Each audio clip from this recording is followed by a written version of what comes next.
Maine Forest Service is made up of 3 different divisions. There's Forest Policy and Management, of which I and the district foresters are part of. There's also the Forest Health Division, and you'll be hearing from them during the last session that we have. But tonight we have someone from Forest Protection. They're charged with taking care of the fires and a whole bunch of the rules, laws, enforcing laws. And Malcolm MacDonald, who is a forest ranger, is going to be here to give the presentation. And Malcolm, I really wanted to thank you for joining us tonight. I know it's your night off. You're going to have to unmute yourself because I muted everybody. I can't apparently undo one person. Okay. Hey, can you hear me now? I can, yes. Thank you for coming.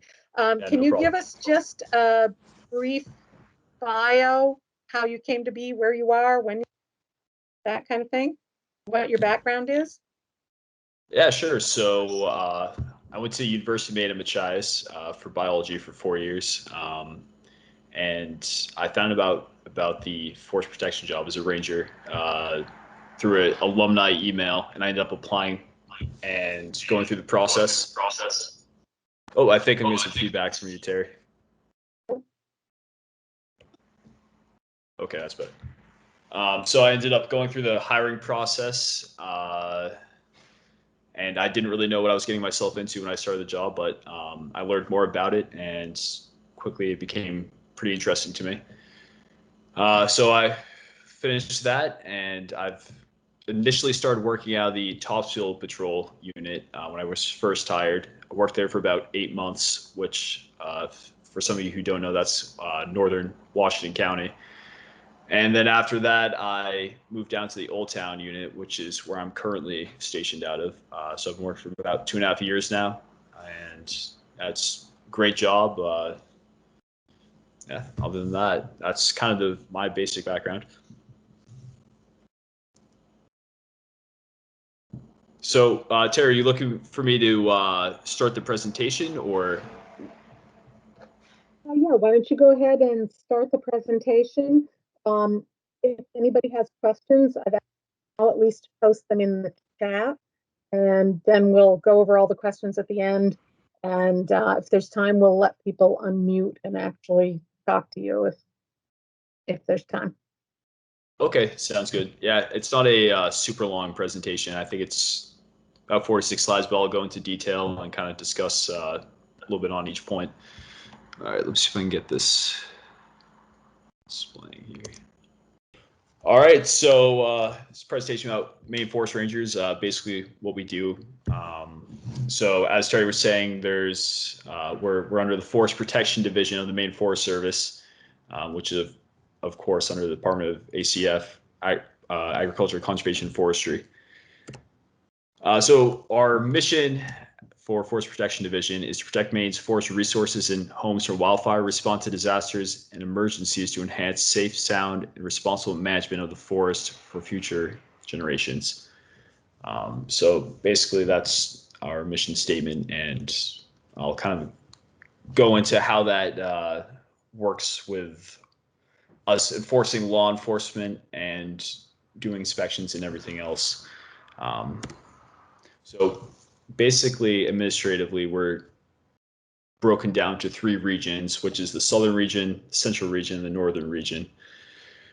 I currently work in the central region, and I believe there's 3 regions in the southern, or sorry, 3 districts in the southern region, and there's 3 districts in the central region, and there's only 2 in the northern region at the moment. But each district is broken into being supervised by 1 sergeant, and there's 48 field forest rangers in the field, like myself, 13 supervisors and specialists, which includes I'm not sure if you guys are familiar with Kent Nelson, but he's the forest ranger specialist who deals with wildfire prevention in the state.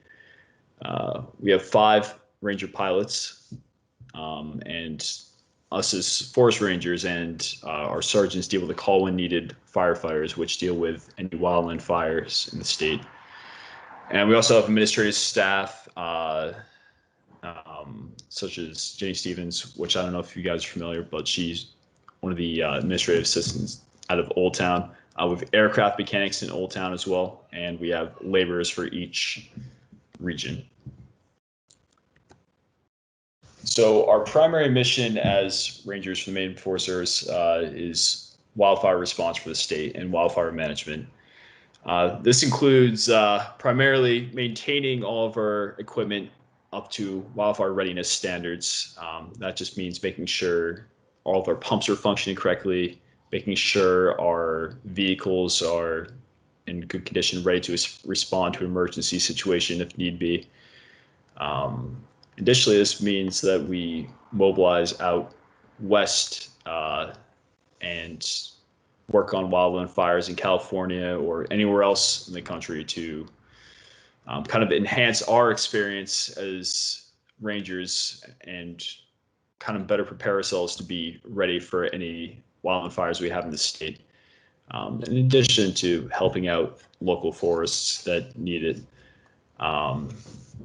Another part of the wildfire response for us is managing and maintaining good relationships with our local town fire departments and making sure that their needs are met for wildfire training. That's a big part of it. And also maintaining our call when needed firefighters, making sure that they are up to date on their training, are tested and are ready to go. So when it comes to law enforcement aspect of our job, we go into quite a few categories. Essentially, we're sworn law enforcement personnel, and that means that we have the same authority as sheriff's deputy. So we can essentially enforce any laws in the state. However, we have a very narrow and focused mission when it comes to our law enforcement. Primarily, we focus on wildfire law enforcement, which is all the open burning laws in the state, such as people burning trash, making sure people are burning with permits and following proper criteria, making sure people are extinguishing their fires after they leave. In addition to that, we deal with timber trespass cases, which pertains to you guys as landowners. So if someone has cut over property lines, someone has failed to pay for timber that was cut on their land, we end up investigating those cases and seeing if there's any cause for charging someone. Additionally, we work on legal dumping cases and other miscellaneous stuff that kind of falls into our wheelhouse for law enforcement. So when it comes to natural resource protection, it's kind of also tied in with our law enforcement duties. This involves kind of doing inspections on timber harvest, making sure that they're following the statewide standards. Basically, our jobs are kind of the watchdogs for the foresters in the state, and because we're out in the field every single day checking things, and we alert foresters, or I would alert Terry to any issues that I see with water quality issues. If there's any sort of issues that I could see with statewide standards act, that's a huge part of our natural resource protection. In addition to that, for the state, we're the all-risk incident response, which kind of ties into the incident command system for the state. So if we had a large-scale incident in the state, such as a hurricane that came through and was extremely disruptive, we would help the state manage the incident and work towards a response using the federal incident command system. So we're kind of in task to do that for the state as well. All right, so wildfire response. So if you look at this map here, I don't know how clearly you guys can see it, but all these dark green towns are unorganized towns in the state that do not have any sort of fire department. And these light green towns are towns that are organized towns that don't currently have a fire department, are working under mutual aid with neighboring towns. And then any of these towns in white on the map do have a functional fire department. So Maine Forest Rangers have the final on-site responsibility and authority for all wildfires in the state. So any of these towns in green or light green, we're going to be the primary response for any sort of wildland fire. We're going to be the ones managing the fire. In an organized town, we can delegate the authority to the local fire department. However, things get out of hand or they request our assistance, we can manage the fire for them. But it's quite a large area that has no fire response in the state. So yeah, like I was saying, we have shared initial attack responsibility, which means the initial attack on the fire with any municipal fire department and organized towns. So when I was talking about maintaining equipment earlier, we maintain quite an array of tools. So our aircraft division in Old Town maintains our fleet of Huey helicopters, which are used for fighting wildland fire. I think we have 5 mechanics currently that are maintaining that. They do the overhauls for the helicopters and everything that they can do. But it's a critical resource for us to manage fires effectively in the state. This here, to the right of that helicopter, is a Huey, which is a water tender that we utilize in wildland environments. I think it can hold up to 3,000 gallons of water. Down below here is a Type 6 engine, which is one of our primary tools for fighting wildland fire. And down here is a Mark III pump, which is also one of our primary tools for fighting wildland fires in remote locations. But a large part of our job as rangers and under forest protection is just ensuring all this equipment is ready to go and is tested at least monthly to make sure that everything's going to be operational for when we do have another large wildland fire in the state. So this is a picture of Orient, Maine. Don't know a lot about the backstory of this fire, but I mean, as you can see, as the landowners, it's very important to realize that it's not if there's going to be another large wildland fire in the state, it's a matter of when. Just looking at changing climate models, larger fires are going to become more frequent in the state. If we look back at last year, I think we had something like a 200% increase in fires from the previous year. That's obviously just seasonal variation, but it is trending towards more fires that we're seeing. So this is a fire in Mount Abram Township in Maine. So this is a fire that we managed completely because there's no municipal fire department to work on this one. So this was all, the suppression effort was all organized by Maine Forest Service personnel. Georgetown, Maine. I don't know a lot about the backstory of this one, but this would be a fire in an organized town. So we'd be working with our cooperators in municipal fire departments to manage wildland fires. But let's see, Addison, Maine. I think this was 15 years ago. As you can see, a lot of people think of Maine as a state that doesn't necessarily get any large wildland fires. That's only because seasonally or conditions usually don't allow for it. However, it can happen. We can see some pretty large fires in the state, and we will in the future too, looking at the current trend. So fire in Centerville Township. I don't know exactly when this occurred, but yeah, it's another example of what kind of fire activity we can see in the state and why it's so important for us to be prepared and ready to respond to something like this. So this is a little bit of an outdated picture by looking at that vehicle, but essentially everything you see on this tarp is what we maintain in our patrol vehicles.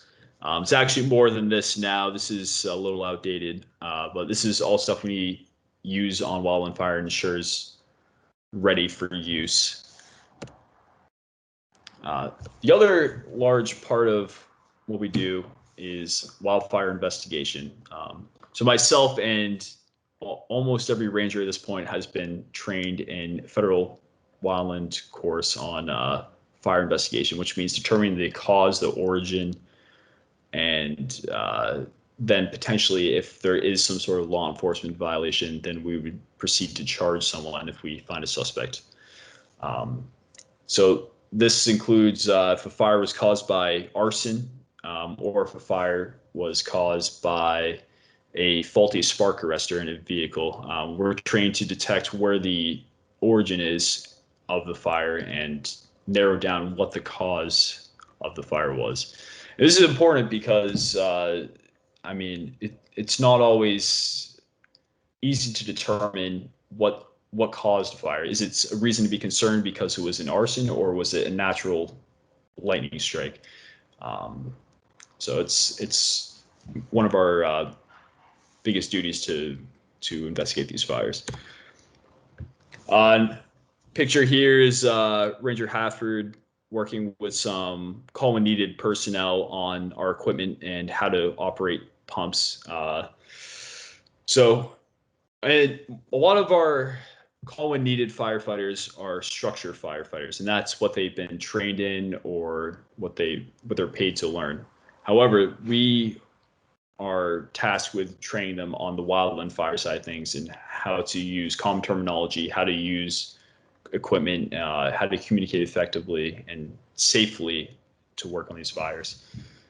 All right, now to resource law enforcement.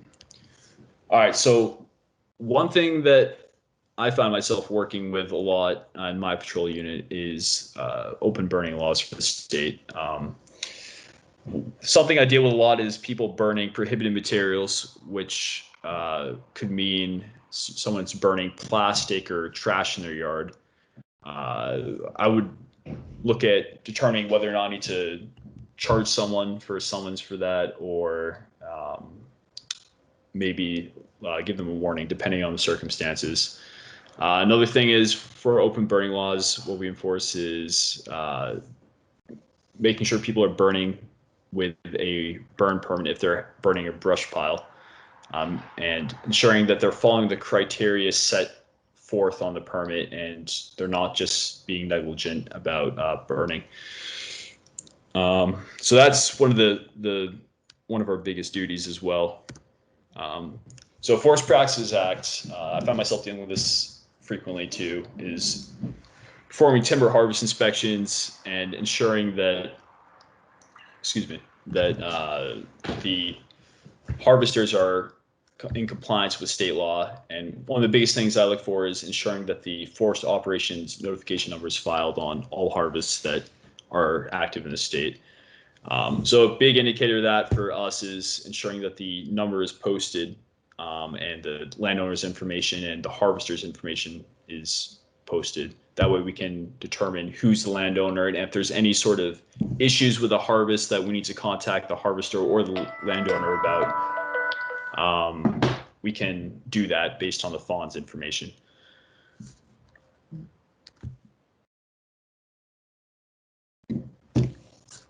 So this is an example here. I think, Terry, you're the expert, but looking at this, we could determine whether or not if there's some sort of clear-cut issue with this harvest. And one thing we frequently do when our pilots are working, they'll notify us if they see anything that looks like maybe an issue to the field rangers on the ground, so we can address it. Another thing that we deal with frequently is timber theft, and this could mean that a harvester hasn't paid the landowner for wood that they've harvested, or they've been dishonest about how much wood has been taken and only paid them a certain amount, or there's some sort of disagreement. So what we usually do for these sort of investigations is that if wood was not paid for, there's a law in the state of Maine that gives harvesters 60 days to pay the landowner. Otherwise, we can write them a summons, and it becomes a criminal issue that the court can take care of. Another thing we look for in timber theft is trees that were cut over property lines, And we do that by checking the surveyed property line and ensuring that nothing was cut over line. So one thing I would say as landowners is very important to be cognizant of is making sure that your land is surveyed prior to having any sort of timber harvested on it. That way, if there is any sort of issue, it's fairly easy to determine whether or not wood was cut over the property line or not. As I mentioned this earlier, water quality inspections. So this could be as simple as just checking a harvest on a culvert on a harvest site or on a woods road and ensuring that there's no sedimentation issues going on. This picture on the right here is very clearly some sort of issue in this stream, which may be caused by a timber harvest upstream of where this brook is. And if there is an issue, we forward along to the foresters and they deal with the issue. So this is something that commonly is, well, it's more common in down east Maine, Washington County, is theft of trees and brush. So during November, there's a huge demand for balsam fir tips for wreath making. And what happens is that the people harvesting the tips need to get landowner permission to take the tips off the land. And what we'll commonly do as rangers is look for vehicles on the side of the road that are in forest land and check to make sure that if they are tipping, that they do have written landowner permission to be there. It is a big industry. I believe when I was first hired, when I was under field training, tips were selling for 50 cents a pound. So there are some people that were harvesting tips illegally and ended up getting summonses for that. Another thing we do while working on timber harvest is ensuring timber asset security. That means that people aren't breaking into equipment, fuel is not being stolen, or there's no vandalism on logging equipment. This helps protect the landowner and the harvester to ensure that their equipment's being looked after while they're not there on site, because a lot of the time they tend to just leave the equipment on site while they're working there for a long period of time. What we'll normally do is just notify them by leaving a tag on the equipment so they know that it was inspected. Yeah, long equipment vandalism. So this is Ranger Whipperman checking to make sure there's no evidence of anyone breaking into equipment. Another thing we'll look into, especially, well, we're kind of out of mud season now, but during mud season, it's making sure that people aren't going around gates and running up roads that are saturated by water. When we do find that people are doing this, we investigate it and ensure that it doesn't continue. One way that we'll look into this is by posting game cameras at openings of major forest roads and ensuring people aren't sneaking around. So as landowners, it can be a huge headache trying to fix road that was rutted up like this, and it's easier to. There's ways to prevent it, but if it's not prevented, then we will investigate it as vandalism. Like I mentioned earlier, illegal dumping is something we look into, and this isn't just our department that looks into this, but the game wardens and state police also look into illegal dumping in the state. Usually if we can find some sort of evidence that leads us back to believe that there was a certain individual that dumped the trash, we'll end up giving them a summons and also telling them to clean up the trash. However, these cases can be kind of difficult because sometimes there's no evidence of who actually left the trash there. When that's the case, we document where the trash is and we'll forward it as a landowner cleanup appreciation day. So eventually, there's a good chance it will get picked up. Another thing we check for is ban on imported firewood, and this is very important because down the southern part of the state, I believe there's a emerald ash borer infestation. I believe there's also one in the northern part of the state as well right now. So we check to see around campsites that people from out of state aren't bringing their own firewood into the state, which can transport invasive insects and disease and harm the trees that we have in the state here. And we do find that people are bringing in firewood. We confiscate it and dispose of it. So this is getting to our incident management and disaster response. So as I mentioned earlier, something we do as rangers is we'll mobilize on national incidents. So this means going out California where there's fires, or Colorado, or on any sort of Western fire. As rangers, we usually take a leadership role on the crews that we bring out there and ensure that everyone's working safely and they're using proper procedures. This is a great experience for us to bring back home when we do get another large incident in the state. We'll actually having the experience on the ground and working on these fires gives us a lot of knowledge on how to deal with a large scale incident. And additionally, we have some rangers that go out in leadership roles under the incident command system and will help to actually manage the incident rather than be on the ground. So I believe this was after Hurricane Katrina. This is one of our incident command vehicles. We had an incident management team go out there and help manage resources on the ground after Hurricane Katrina and use the incident command system to make sure those resources were being used effectively.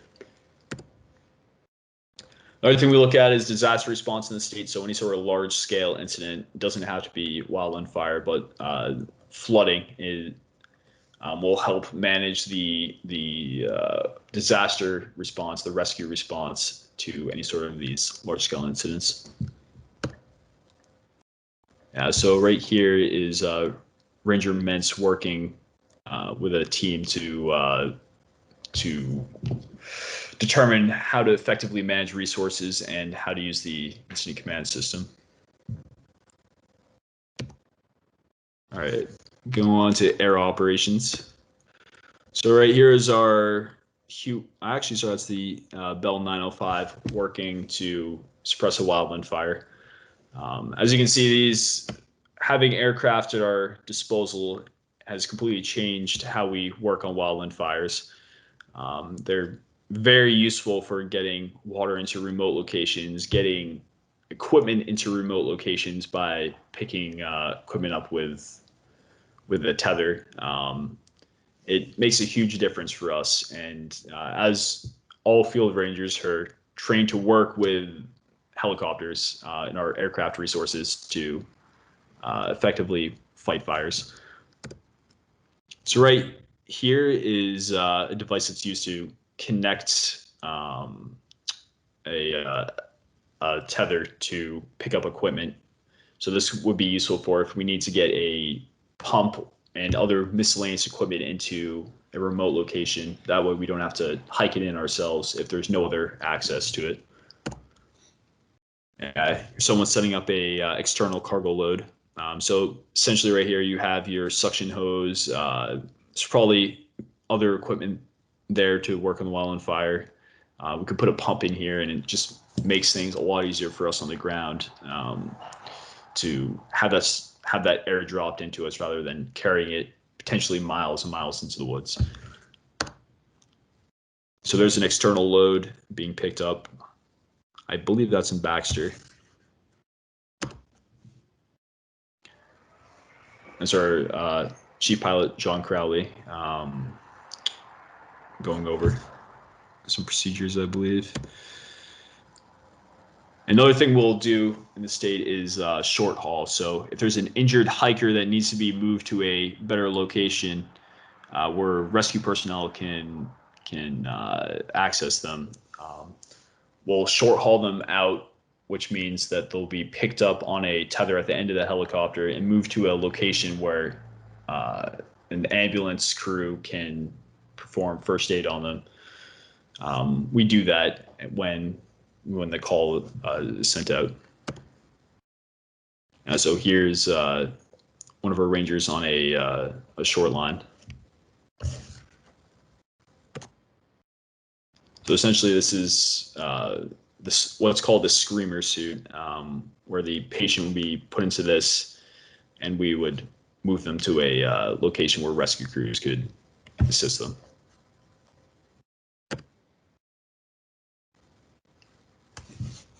So this is the pretty much I think it's a demonstration of how the equipment works. So this is I don't know if there's a video or not, I guess not.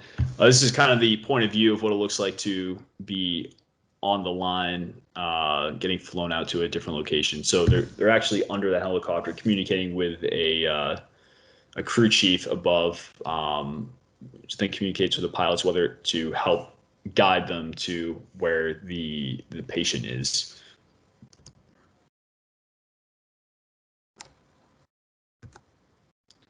That's kind of a nice shot of our Huey right there.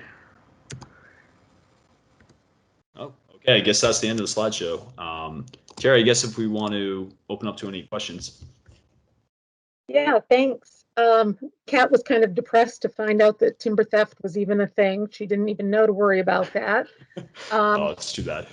But she wanted to know, how does one insure against and receive compensation for a wildfire loss? Does a landowner need a survey and a value assessment of the timber to prove the potential harvest value? Or does the landowner need some sort of wildfire report from the forest ranger that identifies the origin source of the fire? So it really depends on what actually caused the fire. So if it was a natural cause fire, and there's no one at fault, there's really no one to charge for the fire itself, right?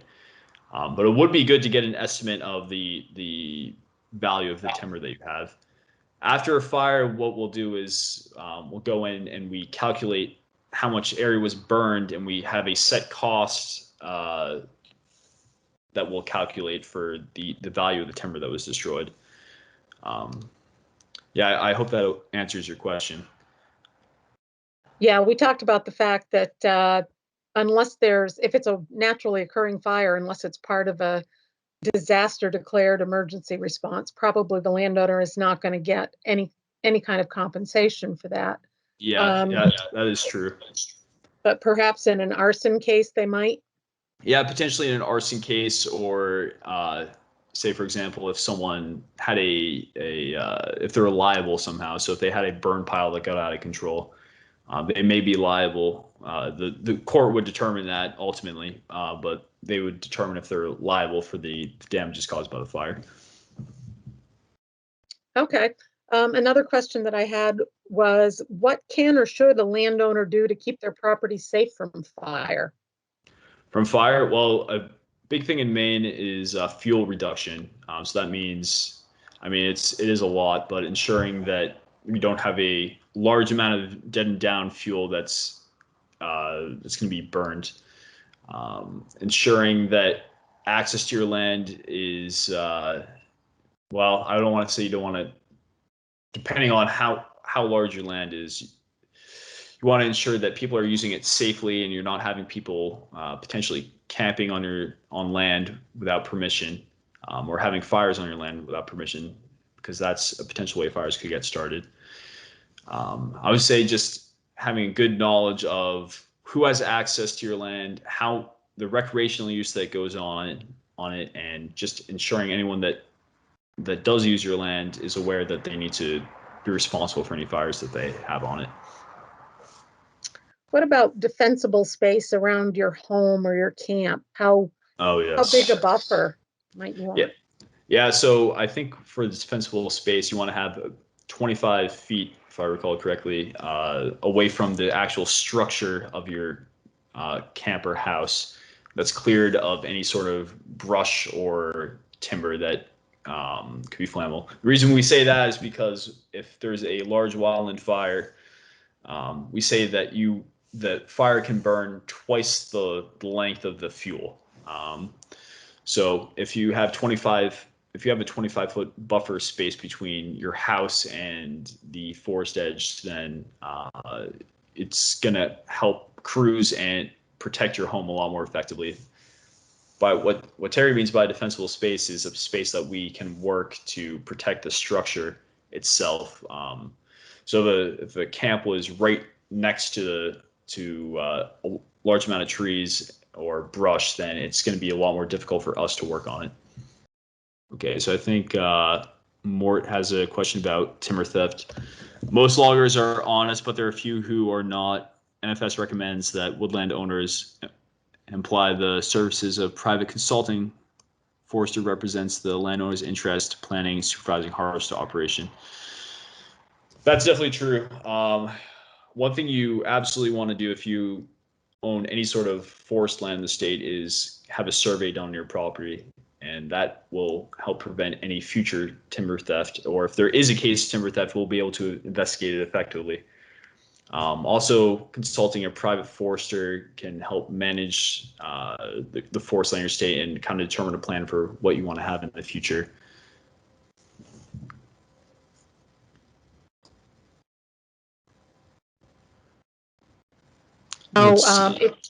If you could talk more about how climate change maybe has affected the number of forest fires in the state. Yes, absolutely. Yeah, I don't have the data right in front of me. I could pull it up though. So as I mentioned earlier, we've seen from the previous year, 2020, we saw I believe a 200% increase in wildland fires in the state. And we're not just seeing an increase in fires in Maine, we're seeing an increase in fires on a national level and honestly on a global level. If you recall the fires in the Amazon last year. Oh, hold on, I'll get some feedback. There we go. Okay. Yeah, so it's definitely something we're taking into consideration. And that's why more than ever, we need to be prepared for any sort of wildland fires in the state. Just what the climate trends are looking like is Maine has become a warmer climate. And I think it actually is going to be, from what I've seen, it's going to be slightly wetter. But however, the warmer weather will contribute to fires in the spring season, which could potentially lead to some pretty severe fires.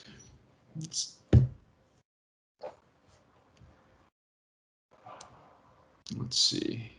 Jordan wanted to know, does Maine Forest Service do any prescribed burning for forest ecosystem health? Yes, we do. So one thing we'll work with landowners if they feel that they have interest doing some sort of prescribed burn on their property. It's a win-win for both parties because for us as rangers, we like to have our wildland fire personnel trained and ready to respond to fire. And a good way to do that is by working on a prescribed fire. However, it also is beneficial for the health of the forest to have it burn. Specifically, I believe in jack pine ecosystems, you want to have that fires, I think, every 20, 30 years. So that if you have any specific ecosystems that you're managing and that are fire adapted and are overdue for a fire, we will work with you to make that happen. I know when I worked down to Cutler, Bureau of Parks and Lands, there were some grasslands down there that we used to burn every year to keep them in grassland. Yeah. Yeah. Yeah, I mean, fire is it's a natural process. It's an important part of ecosystem health. So, yeah, it is something we'll work with landowners to make happen. Jordan also asks, how often do you enforce the BMPs for water quality? Is this frequent occurrence? And I can say that's actually the more forest policy and management's role. But as Malcolm said, he's the watchdog for that. He certainly will let somebody at forest policy and management know if he sees any kind of water quality issues happening. And as regional enforcement coordinator, I can tell you that it's a very frequent occurrence, and we are actively pursuing people who are creating those problems. Yeah, absolutely. It's something when I'm working on timber harvests, doing inspections, that's something I'm constantly looking out for and documenting if I see any sort of issue. I've run into it a couple times in my patrol area, and I believe I've worked with Terry a few times on it. And we get the problem addressed so it doesn't cause any sedimentation issues in the future. And then we had another question. In case of trespassing on a woodlot, do we call the Forest Service or game warden? I'm not sure if he means just trespassing walking or Yeah, if I'm he not. means a timber trespass, because that would be different. Yeah, so I guess it would be if it was timber trespass, then you definitely want to contact a ranger. But if it was trespassing, like say someone was hunting on your land and it was a posted land, that would be something a game warden would deal with. Are there any chemical suppressants used during a prescribed burn? So I guess chemical suppressants, if you count something we do use is foam, which is just a surfactant which helps water penetrate the wood. So it's non-toxic, it's not harmful, but that's really the only chemical suppressant that we would use. So I think Kat, I'm not sure if this is what you're kind of hinting at, but in California where they drop that fire retardant, we don't really do that here necessarily, unless it was a large wildland fire that needed to be controlled. And then Larry says, a recent harvest on my woodlot using a processor left most of the biomass in the woods. Should that be discouraged from a fire prevention perspective? So, Larry, I'm guessing you're assuming to like logging slash those left behind. So logging slash is one of the most potent fuel types that we have in Maine, especially when it's dried and cured. So from a wildfire perspective, yes, it is a hazard. However, there's also a lot of factors that go into if it's a hazard that needs to be addressed or is it a hazard that you can kind of let be there. So if your land has a lot of active use by four-wheelers or a lot of recreational use, then I would be a little concerned about it. But yeah, but logging slash is one of the most potent fuel types that we have. I would say, though, from a nutrient standpoint, it's very good to have that biomass and stuff left behind. And also, if your woodlot happens to be wet at all, it's very valuable in protecting the soil. So personally, I guess from my perspective, I would rather see a lot of that biomass left in the woods, because I think most of it gets used properly by being shoved into the trail and pushed into the ground, which makes it less of a fire risk. Mm-hmm. Yeah, absolutely. And it's all about how yeah, Terry, you're right. It's all about how you manage the slash that is there. But yeah, I mean, it overall, I wouldn't be overly concerned about large buildup of slash unless there's a history of fires in the area or there's or it's a high risk area that could start a fire. But So I had another question. You know, we're all trying to be outdoors and avoid COVID, and I want to go camping and I want to have a campfire. So do I need a permit, and who do I get one from? yeah, so depending on where you're going, if you're going to a remote campsite in the state, you do need to get a campfire permit. You can either go to a ranger for that, contact your local office, or you can go to the town fire warden or fire department, and they'll connect you with the town fire wardens to get you a permit. However, if you just want to have a campfire in your backyard or at a campground, you don't need to get a permit for that. The only time you need to get open burning permit is for if it's on a remote campsite or if it is if you're burning a brush pile. My general rule of thumb, if it's contained in a campfire ring and you're using it as a cooking, warming fire, then you do not need to have a campfire permit. However, if you're burning brush and slash for the purpose of removing it, then you do need to get a permit.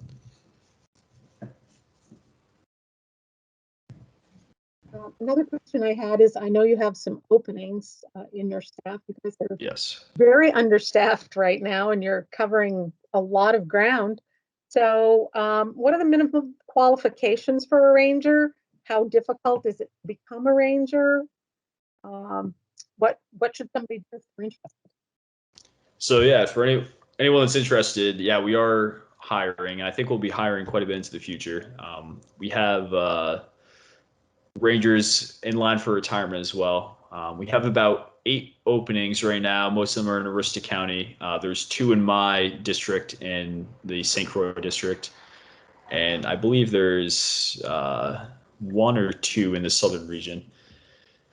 So yeah, we are a little short-staffed right now. However, we have a new group coming through right now. So in order to become a ranger, you need to have, I believe, at least 20 credits in natural science. From that could be either from an associate's degree, or if you've taken equivalent of that in college courses. So the hiring process essentially starts with, you go through the application process, and then what we do after that is a physical fitness test, which the standards vary by age. So I believe, so I'm in the youngest group, I'm 24, so I would be required to do 40 sit-ups, 33 push-ups, and run a 1.5 miles in, I think it's like 1 minute and 40 seconds. So all applicants, if you're in that age bracket, need to be prepared for that physical fitness. After that, if you pass the physical fitness test, you go through the first oral interview, which is like your standard job interview. And if you pass that, you go through the polygraph examination, which is done by Maine State Police, and they'll give you a polygraph exam. They'll ask you everything pretty much about your life, just to ensure that you're honest and have integrity. After that, I believe they're doing a psychological evaluation now, which I did go through that in my hiring process. Then after that, you have a colonel's interview, and if you go through all that, you're going to go through a lot of training for probably your first year. So the first year, we're hired on, you're on probation for a year, and you're required to complete a field training program. So you'll be assigned with a ranger and work side by side with them to learn the job for 6 months. And in addition to that, now sending all of our rangers through the State Police Academy, or the BLEPI, which is a 18-week academy in Vassalboro. So it's the standard law enforcement training academy, which is used by state police, game wardens, fire marshals, sheriff's office, any of your local PDs. And if you get through all that, you're going to go to even more training, and eventually you'll get to work on your own. So it is a lot, but it's a very rewarding career. I really enjoy my job. Malcolm, there's another question. Is there a website or a special phone number or a radio or something on which active wildfire sites are listed, so the general public can take a look at them and see what's going on? Oh yeah, absolutely. So are you looking from a national perspective, or just in the state of Maine? Well, how about we just go with the state of Maine? Okay, yeah. Let me see if I can get a link up for you real quick. I'll just post it in the chat. Let me see here. So what we do now, this is a recent change we just implemented this year, is that we document all of our fires on the National Interagency Fire Center website, which is used through Esri, which is, I'm not sure if you folks are familiar with GIS, but basically whenever we have an active fire, we report it on the site here, and we'll measure the perimeter. So if there's an active fire going on, it will be reported on the site. And let me see, I'm trying to pull the link up for you guys here, and I'll post it in the chat. let's see. Continent. Okay. Let's see here. I know we've had a tremendous number of fires already this year, but thanks to the good work of the rangers, most of them have been kept very small and don't even really make the news, which is what we would like to have, I think. Absolutely. I think one thing about my job is when you don't hear about a large wildfire, or when we're not on the news, we did our job because we ensured that the fire didn't spread or destroy any structures or anything like that. It still does happen despite our cooperators and our best efforts, but I think that's a sign that we're doing a good job. Yeah, I'm having issues trying to find the public facing side of this, but I will post in the chat once I get this figured out here. Oh yeah, read only. Okay. Kat says, I applaud this work. Thank you, Malcolm. Thanks, Kat. I appreciate it. And, I can say from the forest policy and management side, the rangers are just absolutely invaluable because there are only 10 district foresters throughout the state.